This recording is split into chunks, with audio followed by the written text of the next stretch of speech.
Welcome back to Baron's New Vegas Gun Guide, and this time it's a bit of a bittersweet episode. Much like the cowboy weapons, we are finishing up a sub-series of weapons, the pistol and SMG combos.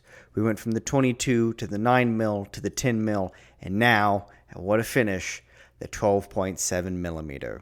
Now, the 12.7mm SMG is a beast of an SMG, pumping out some heavy lead at a frightening pace and making for a great capstone episode.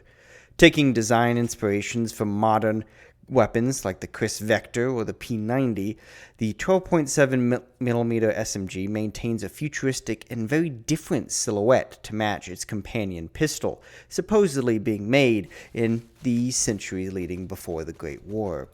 Being a wholly original gun for the game, the 12.7mm has only been seen in New Vegas and remains one of the most powerful SMGs available in any Fallout game. Now, how did it become the most powerful? Well, that's down to the round it uses, the 50 Action Express, which it has in its P90 style top-mounted mag. We didn't get to talk much about this in the previous video, but we will now.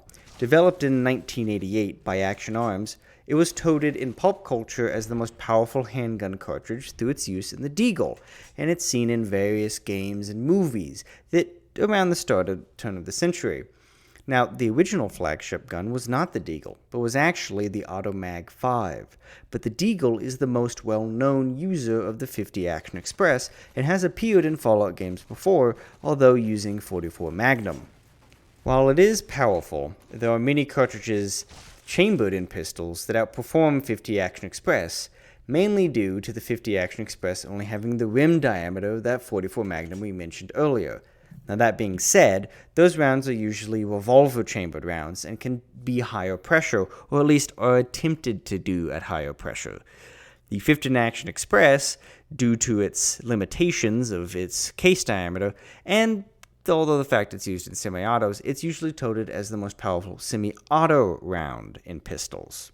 Even with this cool factor, and having fairly controllable recoil for its size, especially since the guns that utilize 50 Action Express are sized for it, the 50 Action Express is a novelty, and used mainly for hunting, especially in places where bears roam.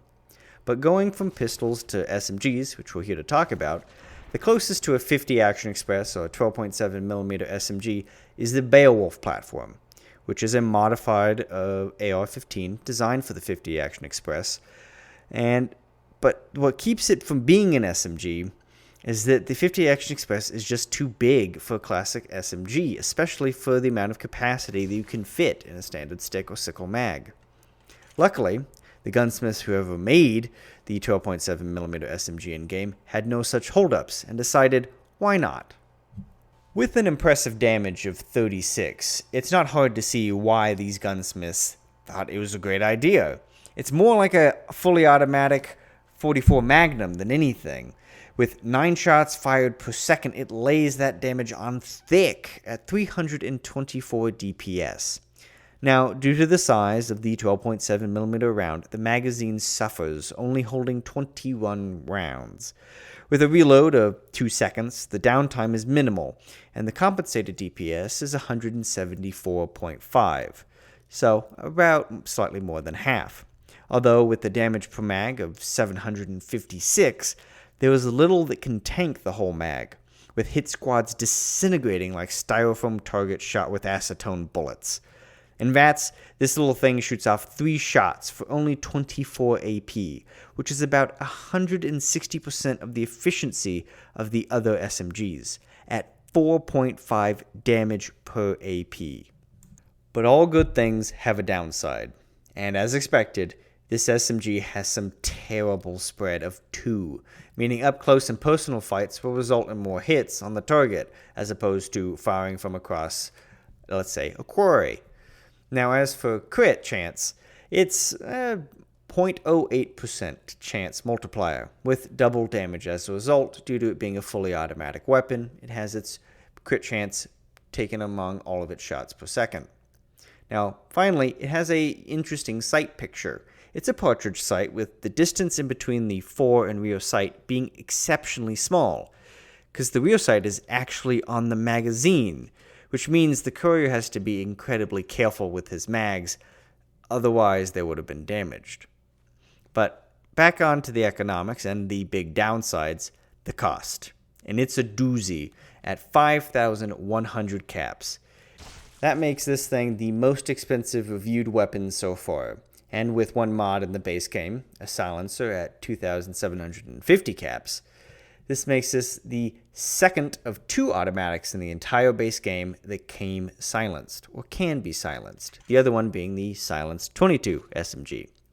But it makes up for its cost with a pretty good and amazing durability for the round it's firing. 2,495 shots, over 6 times more than the pistol for only 10% less damage. Now, the ammo costs are the same as before. The 12.7mm standard is 3 caps a round, with hollow point being 7 caps per round for 75% more damage, but 3 times the enemy damage threshold. Then there's the hand-loaded rounds, 3 caps per round JHP, with a 65% damage increase and only a 2 times enemy damage threshold.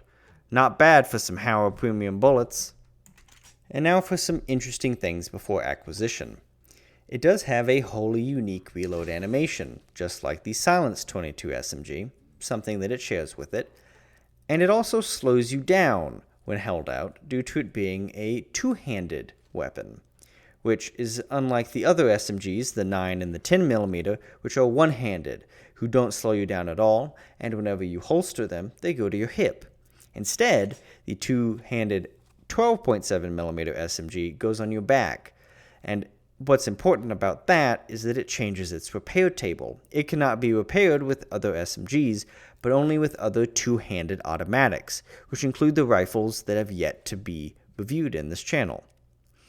But enough about that, on to the acquisitions. Where do you get one of these? Well, the Bloodborne Cave has one behind a very hard gate with approximately 8,000 caps, which is quite a haul. Legion Vexillarius and Decani can carry these as well, and high-level Khans and Legion Assassins also have these. Otherwise, Gunrunners and Knight Taurus will sell you one if you've been a lucky courier. This is definitely a gun for professionals in closing. Requiring a gun skill of 100 and strength of 6, it also takes up not an insignificant amount of weight at 5 units. But for the amount of damage you're getting, that's a small price to pay, and it's kind of expected that it will take this much. A note about the spread and the small mag. Those are one of the 2 major disadvantages of the gun, and really push it out of the spray and pray mentality. It requires a light trigger finger, or a big target, unless you want to be caught reloading with your pants down and burning through ammo a lot faster than you intended. All in all, it's a fine gun. It's worth building a character around every once in a while, but it isn't a standout classic. Sadly, due to its rarity in the hands of cool people, it's not a gun that got a lot of recognition in this game, even though it is still one of the most powerful automatics that you can put without going into the heavy territory. And a bit on the end of the video, I will be reviewing shotguns next. I put out a poll in a Discord that I'm in order to find which one was next. I was going to do rifles, but they wanted shotguns, and since I don't have enough subscribers, I can't make a community post to ask you guys. So if you really want me to switch to rifles instead of shotguns, send me some comments, and before I write the next one up, if you guys get enough comments in, I'll change my mind. But otherwise, thanks for watching. I hope we can finish this through the next series, get more guns, and maybe, just maybe, we'll get to energy weapons someday. Sorry for the slow progress. Should be picking up soon.